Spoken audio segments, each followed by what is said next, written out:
exciting episode of the program Agric Economy, as we'll be taking a look at price regulation and the impact on economical growth.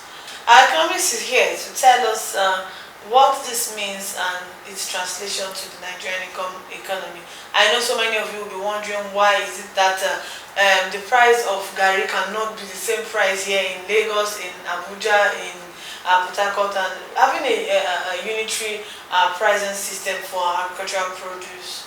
So let's talk to him. Welcome to the program, sir. Thank you for having me. So we want to take a look at the price regulation of agro produce and the impact on the economy. Of course, when it comes to the growth and how easy it's going to be for Nigerians. For example, looking at having the price of Gari to be 400 naira here in Abuja, being 400 naira here in everywhere around Nigeria. What will it take for, because in Nigeria is one market that I know that do not have price control. The only place you see price control is in supermarkets, and even supermarkets, this one's own may be higher with 50 naira, lower with 50 kobo, and the rest of it. What first and foremost, what's price control? Yeah, price control is a measure taken by government and Agric subsidiaries to ensure that farmers sell at a price that will at the end of the day be profitable to them, and it also pass through all the Agric retail value chains to ensure that at each time, at each product, based on logistics, pricing are applied so that the businesses will be able to be profitable on the long run. So price control generally is instituted to ensure that people don't become shylocks or make excessive gain on their products, on the agro products. And based on the standard of living of Nigerians, who are the main purchasers of these agro products, there should be a price control in place so as to be able to regulate how these products are being sold. So it's very important for price control to be in place. Okay, I'm looking at, we've heard certain produce that today you buy for example, 100 naira, and then by the time you get to the market, say by the weekend, you see that price has skyrocketed, and then when you call another location still within the same FCT, they tell you, no, the price is not like that, or the price is even 18 naira and the rest of it. What's the effect in the now? There are so many factors that affect price control or rising prices in different locations. One of the major factors is logistics, one of which is transportation cost. The second one is season, and the third one is availability of the producers of such produce. So those are the three major things really that affect the control of the prices. So when, for example, we use a tomato, for example, where you look at the locations where it is mass produced, like Benue, the other part of the north, and some southern part southwestern states, you discover that the prices in those states are relatively low, but when it is now being transported to other states, based on the miles, based on the location and distances, the prices begin to vary based on transportation cost. Now, apart from the transportation cost, the second reason why prices vary is the standard of living of people in those areas. They tend to fix prices that are relatively higher for people that are in urban areas, while the prices for people in rural areas is relatively cheaper. That is why in some cases you discover somebody that is living in Abuja will eventually go to a place like Suleja in Niger State, to go and purchase some household items like farm produce and the rest, because it is expected to be cheaper in those areas because of the standard of living that is available there. So most of the price control is as a regard of the miles that is going to take from the location of produce to where it's going to be sold, and the standard of living of the people around there. That is why the prices vary.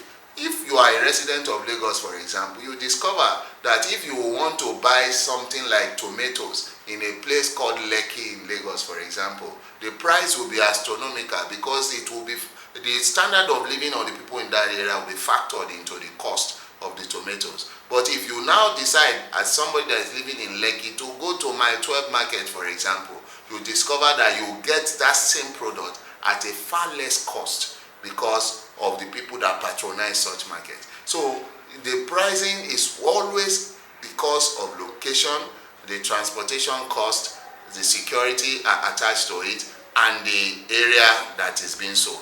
The last one, which I also say can affect pricing, is the season. For example, if you have a tomato that has a season to be cheap, maybe between January to April, for example, when it's getting to July, August, or June, July, August, for example, that the production is at its lowest ebb, or the harvest is at its lowest ebb, it becomes scarce. And we all know what happens when a product is scarce. The prices are going to skyrocket. So seasons also affect prices, and it determines the price control to be put in place. Okay, looking at, for example, some areas where within the city, I know that with all these factors you've outlined, it's shooting towards the fact that price control would be very difficult. Yes. We've seen other clubs do it. What's different? Yeah. The segmentation of pricing in Nigeria is different from other countries or in other areas, even in Africa, because of enforcement and regulation. Nobody regulates price in Nigeria. I can decide to carry my tomato, for example, outside my office and decide to sell it at a price that I want without any repercussion. So the price of products in Nigeria, which Agric products is included, is based on the assumption and the whims and caprices of the seller, without any control and without any repercussion. If there were repercussions that will be meted out to those that sell at exorbitant prices more than is expected, most people won't be selling at those outrageous prices. It's because there is no repercussion, and that is the challenge for the government, because the government needs to put firm repercussions in place for those that want to overprice their products and add more to the hardship of the people. Do you have any policy in place as regards price regulation? Yes, government has a policy on price regulation, but it's very, very poor and ineffective in implementation. There are so many policies on agriculture that the government has not implemented to the extent that it will be beneficial to the people. The same thing goes for quality of agri produce. There are policies in place to ensure that farmers do not bring defective agri products to the market. But we know what happens today. All sorts of defective products, farm produce are being brought to the market, and they will entice the people by selling it at a lower rate or at a cheap rate. These are policies in place to ensure that these defective products do not harm or cause health damage to the people. But it is not implemented, or it is poorly implemented to the extent that is ineffective. Okay, so what could be done? Now, the government needs to take the bull by the horn. I know this new administration of President Bola Ahmed Tinubu is trying to bring Agric marketing boards back, trying to bring what are they called? Inspectors, Agric inspectors and the likes back. The role of these people, as it was when Nigeria was still using them effectively in the 60s and in the 70s, is that they monitor things right from the rural areas, right from the farm, even to the marketplace. And when there is a chain of monitoring, so it will deter anyone that wants to profiteer. It will also ensure that the quality of produce that are being put out is what will be fit for consumption. The second one that the government needs us to do, which the Agric board used to do in the time past is to ensure that even when farmers have produce that are not being sold, they buy it off the farmers so that the farmers will not be at a loss. Or if farmers have a very bad harvest, they tend to compensate the farmers so that they will still be on the same page where they were before. So part of this, encourage the farmers to be loyal to the country, encourage them to be able to do the right things and not cut corners, and it also ensures and gives them confidence that even when at the end of the farming season, they will not operate at a loss because the government has got their back. Okay, good. Pricing, price control and regulation is good. That's if the government has come in to ensure that ways of ensuring that the farmer does not run a loss is being addressed. Let's take a quick break. Or return the program continues. Stay tuned.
back. I hope you're following us as we tackle the topic price control. I know every Nigerian is interested in this particular topic because, of course, so many people are not happy with the fact that same product is being sold for different prices, even in the same state. So let's hear what our guest has to say as regards the impact if we have price control in Nigeria, what the impact will be like. Yes, it will price control will have a tremendous impact on agri produce, in the sense that it ensures that farmers do not run at a loss. It also ensures that the people get a fair value for what they buy. In the present economy where the standard of living is reducing every day and the level of poverty is increasing on a daily basis, Nigeria needs sustainability, food sustainability, and with price control, we will be able to control shylocks and deter people from selling food, agri-produce at exorbitant rates higher than what is expected to be.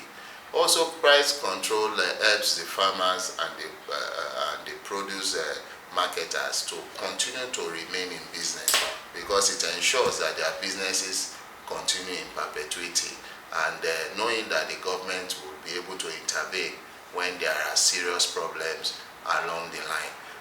One other thing that we need to also know why price control is important is that it gives an air of certainty on the government and to the people, because part of the responsibility of a responsible government is to ensure the standard of living of their citizens, to ensure that they can live in the country. And that is one of the reasons why government must be able to ensure and put price control mechanism in the front burner to ensure that farmers as well as the retailers of agri-produce and the people purchasing them are able to buy and sell at reasonable prices, and everyone becomes happy.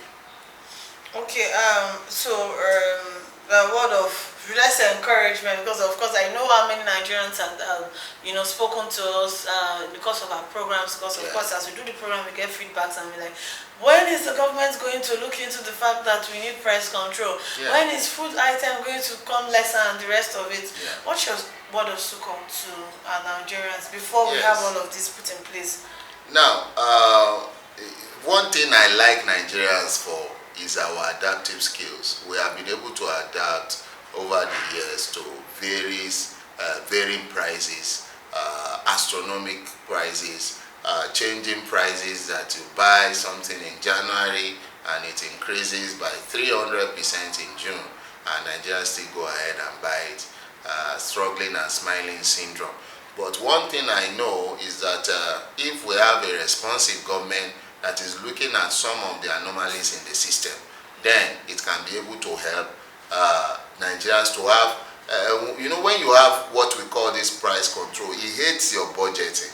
It helps you to say, okay, I am going to the market with so amount of money, and you can be rest assured based on the price that you already have on your list that you'll be able to get all the items that are on your list. Unlike when you go to the market and you get and the price of a particular item has doubled, and you will not be able to either buy the quantity or buy all those things that are already on your list. So price control, if it's effective, aids budgeting, helps budgeting, helps people to be able to get what they want without being disappointed when they are on their way back from the market.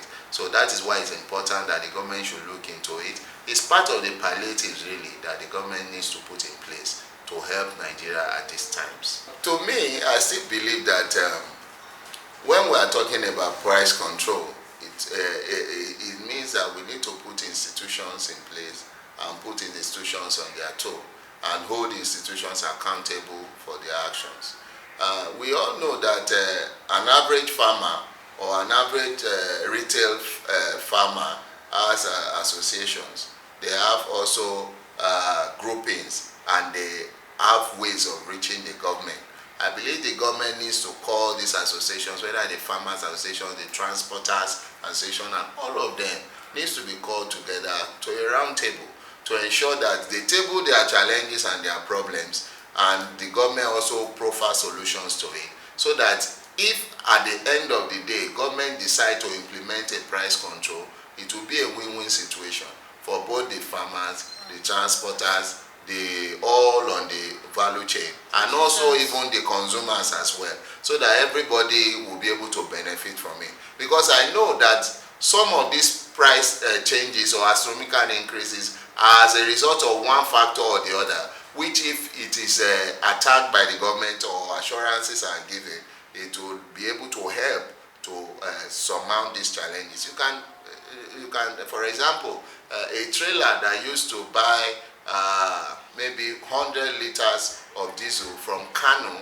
to Lagos at probably 50,000 naira, for example, and based on the continuous increase of diesel, they now buying it at 75,000, definitely will increase the cost of transporting the agri produce from Kano to Lagos. And when the cost that the farmer pays for transportation has increased, you expect that the farmer also will want to increase the cost of his produce when it gets to the destination of sales. So that is where the government also need to look at all these logistics to see and ensure that the prices of petrol, diesel and the rest are not encroaching too much into the prices of food items, because it will mean suffering on all ends, not on both ends. While we suffer for increase in food items, we suffer for transportation costs, our standard of living continues to reduce because income is not increasing.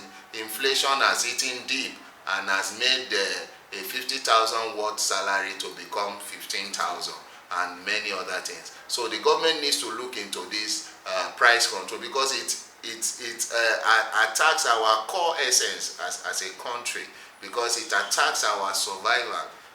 That is why the government needs to look into it and ensure that something concrete is done, so that price control is effective in Nigeria.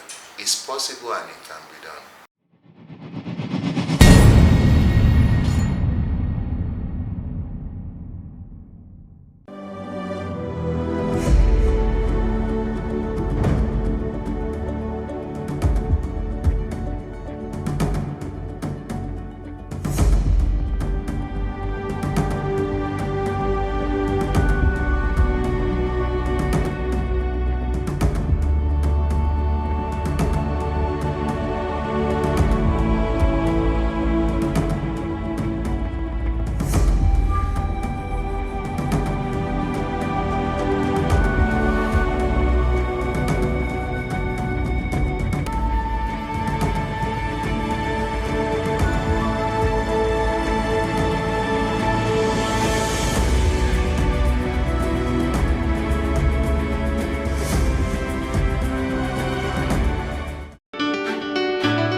Yes, it's possible and it can be done. Yes, we've heard it. When we have this price control, even the planning of down to the family can be done with ease without having fear. Because you know that if you have your price of tomato is 5 naira in the market, with your 20 naira, for example, you're able to provide for a particular meal, knowing the particular price, not that you're going to the market with this amount of money and then you're just scared if the money will actually be enough for you to provide for your family. Thank you for joining us on the program, sir. Thank you for having me. That's it on this episode of the program. Join us again same time, same station next. Don't forget to subscribe to our YouTube channel, which is ARCN TV Abuja, and then scroll down to Agric Economy and like our program. Thanks for always staying tuned. I am Khadija Oluwatoyin, and maintain. Catch ya.